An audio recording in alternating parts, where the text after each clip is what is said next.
2023 पासून सांगली, मिरज, कुपवाड महानगरपालिकेवरती प्रशासक आहेत. मात्र त्याआधी काही काळ भाजपला महानगरपालिकेची सत्ता मिळाली होती आणि त्या काळामध्ये नेमकी कोणती विकास कामं झाली आणि आता या महानगरपालिकांच्या निवडणुकांच्या दृष्टीनं भाजपचं विजन नेमकं काय आहे जाणून घेतलंय आमच्या प्रतिनिधींनी. सांगली मिरज कुपवाड महानगरपालिकेमध्ये महायुतीमधील मोठा पक्ष असलेल्या भाजपने देखील आता रणनीती आखायला सुरुवात केलेली आहे. जागा वाटपाबाबत अजून निश्चितता नसली तरी मात्र बरेच गोष्टी पुढे गेलेल्या आहेत आणि त्याबाबत आपण भाजपमधील पदाधिकारी आहेत त्यांच्या संवाद साधणार आहोत. जागा वाटपाचं चर्चा गुराळ सुरू आहे, मात्र कुठल्या मुद्द्यावर भाजप ही निवडणूक यावेळी लढवते? गेल्या पंचवार्षिक निवडणुकीमध्ये भाजपला या महापालिकेमध्ये जनतेनं सत्ता दिली ताब्यात, परंतु पहिल्या 2.5 वर्षच आम्ही त्या ठिकाणी कारभार करू शकलो. राष्ट्रवादी काँग्रेस आणि काँग्रेसवाल्याने आमच्यातल्याच काही जणांना फितवून त्या ठिकाणी सत्तांतर झालं आणि नंतरच्या 2.5 वर्ष ही महापालिका पूर्णपणे थांबल्यासारखी परिस्थिती होती आणि त्यानंतर प्रशासक राज आले. त्यामुळे 2.5 वर्षामध्ये पहिल्याच वर्षी आदरणीय देवेंद्र फडणवीस साहेब यांनी 100 कोटी रुपयाचा निधी या महापालिकेला एवढा मोठा एक रकमी पहिल्यांदा दिला. विरोधकांच्याकडून नेमका याच विकासाच्या मुद्द्यावरून आरोप केला होता की विकास काही झाला नाही, फक्त राजकारण केलं गेलं सत्तेच्या काळामध्ये महापालिकेत. विकास निश्चितपणानं झालेला आहे, त्याच्याबद्दल दुमत असायचं काहीच कारण नाही. कारण ज्या गोष्टी आम्ही आमच्या जाहीरनाम्यामध्ये सांगितलेल्या होत्या त्या जवळजवळ सगळ्या पूर्ण केल्या. आताच त्यांनी सांगितल्याप्रमाणे ड्रेनेज योजना असेल किंवा घनकचरा असेल, या सगळ्या गोष्टींच्याबद्दल नक्कीच हे केलं. रस्त्यांच्या बाबतीमध्ये मोठ्या प्रमाणामध्ये निधी आणून रस्ते चांगल्या पद्धतीनं करण्याचं काम आमचे दोन्ही आमदार जे असतील त्यांनी केलं आणि चांगल्या पद्धतीचं कामकाज झालं. कसं बघता या निवडणुकीकडं भाजप?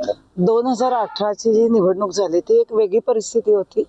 जसं आता तात्या असतील किंवा आमचे बाबांनी सांगितलं की 2018ला निवडणूक झाली, 19ला मोठा महापूर झाला, 21-22ला कोरोना झाला, लगेच महाआघाडी सरकार आलं आणि त्यांनी देवेंद्रजींनी जी 100 कोटीची कामं आम्हाला दिली होती बक्षीस म्हणून, ती त्याच दिवशी त्यांनी जागेवर थांबवली.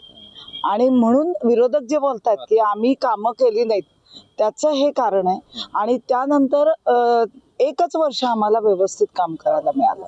त्यामुळं जे विरोधक सांगतात की यांनी काम केलं नाही, विकास केला नाही, त्याची ही भौगोलिक परिस्थिती आणि आपत्ती ह्या सगळ्यामुळेच त्याचा परिणाम झालेला आहे. बाकी यामध्ये काही प्रॉब्लेम नाही. आणि त्या काळात सुद्धा आम्ही जेवढी कामं, चिल्ड्रन पार्क असेल, ATP असेल, नंतर सगळ्यात महत्वाचं आम्ही कामगारांसाठी आकृतीबंध तयार करण्याचं काम सगळ्यात मोठं केलं. भाजपमध्ये इतके पक्षप्रवेश झालेत, गर्दी तर झालेली आहे, मात्र या निवडणुकीमध्ये यामुळे जे मूळ आहेत, निष्ठावंत आहेत, त्यांना काही नाराज होतील, धक्का लागेल अशी काही खबरदारी आहे? नाही, असं काही होईल असं वाटत नाही. आणि जे डेव्हलपमेंट आहे 3 आमचे उड्डाणपूल झाले रेल्वेवरचे, त्यातला एक कम्प्लीट झाला, दुसरा सह्याद्रीचा वाइंडिंग झाला आणि आता वसगड्या जुन्या बुधगावचं काम चालू आहे, वसगड्याचा पूर्ण झाला आणि 2 विश्रामबागचा उड्डाणपूल झाला, कोथळीचा झाला, इकडचा टायरविनचा झाला. एवढे उड्डाणपूल, एवढा डेव्हलपमेंट आणि 3,500 कोटीचा आता जो जागतिक बँकेतला 650 कोटीचा आता आले. आम्ही जे पुरात चांगली बुडती आहे, ह्यांनी काय केलंय, दरवेळेला पूर आला की नुसतं आम्ही बांधकाम करतो आणि भिंत बांधतो, असले काहीतरी फालतू फंडे काढायचे. आज आमचे जवळजवळ हे 650 कोटीची कामं सुरू होतील. आता त्याची वर्क ऑर्डर झालेली आहे. हे जागतिक बँकेचे पैसे आलेत. आता माझ्याकडे ऊर्जा आहे. आता आम्ही हे 5 सबस्टेशन त्याचे भूमिपूजन केले की जे इतक्या वर्षात कधी त्याच्याबद्दल काही झालं नव्हतं. तर या सगळ्या विकासाच्या मध्ये मला असं वाटतंय की पक्षात येणं, लोक, ही प्रक्रिया मी आता जशी कामात आहे 90% बघते की लोक पक्षात येत असतात. लोकांना सत्तेकडे जायचा एक मोह असतो, तर त्याच्यामधनं लोक येतात. याच्यामुळं निष्ठावंत बाजूला पडतील का, तर मला असं वाटत नाही. कारण पूर्वीपासून आमची एक असं आहे की पाहुणे घरात आल्यावर आम्ही चांगली सतरंजी, चांगलं त्यांना कबशा देतो आणि आम्हाला माहित असतं एक ना दिवस हा आलेला पाहुणा जाणार आहे. त्यामुळे आम्ही त्या दृष्टीने त्यांच्याकडे बघतो आणि मला अशी खात्री आहे की नक्की निष्ठावंतांना इथे न्याय मिळेल. विकासाच्या बाबतीत बोललं जात आहे, पण सध्या नशा प्रमाण जो आहे सांगली मिरज कुपवाड महापालिका क्षेत्रामध्ये, त्याचं प्रमाण भयानक आहे. आरोप प्रत्यारोप बरेच होत आहेत, रोखता आलं नाहीये हे, आणि यावर भाजपची काय भूमिका? महाविकास आघाडीच्या काळामध्येच आणि पूर्वीच्या काँग्रेसच्या सत्तेमध्येच खऱ्या अर्थानं सांगलीमध्ये नशेचं विष पेरण्याचं काम झालं होतं आणि त्याच्यावर आवाज आम्हीच उठवला होता ज्यावेळेला महाविकास आघाडीची सत्ता होती तेव्हा. आणि आदरणीय पालकमंत्री चंद्रकांत दादा आल्या त्यांनी स्पेशल टास्क फोर्स करून फार मोठ्या प्रमाणावर ह्याच्यावर कारवाई चालू झालेली आहे, प्रबोधन चालू झालेलं आहे आणि हे जिथून त्याचा उगम आहे ते रोखण्यापर्यंत आपली मजल म्हणजे आपण मारलेली आहे सांगलीच्या पोलिसांनी. तर नशावरती तरी आपण काम करतोय.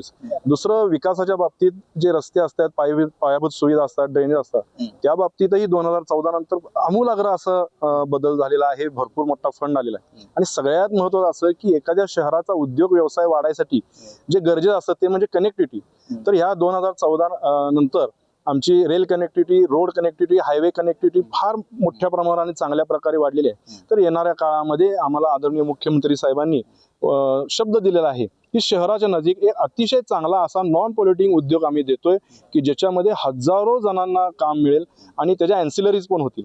तर हा आमचा उद्देश ठेवून आम्ही चाललेला आहे. तर हे सगळे भाजपचे पदाधिकारी त्यांचे एकूण या निवडणुकीबाबतचा अजेंडा होता, जो आगामी काळामध्ये जर सत्ता महापालिकेमध्ये त्यांची भाजप महायुतीची बसली तर हे अजेंडे आम्ही नक्की राबवू. याशिवाय सांगली शहरामध्ये नशेचं जे प्रमाण आहे त्याबाबत देखील कठोर भूमिका घेण्याची भाजपची एकूण भूमिका दिसून येते. कॅमेरा पर्सन योगेश सोबत कुलदीप माने, एबीपी माझा, सांगली. एबीपी माझा, उघडा डोळे बघा नीट.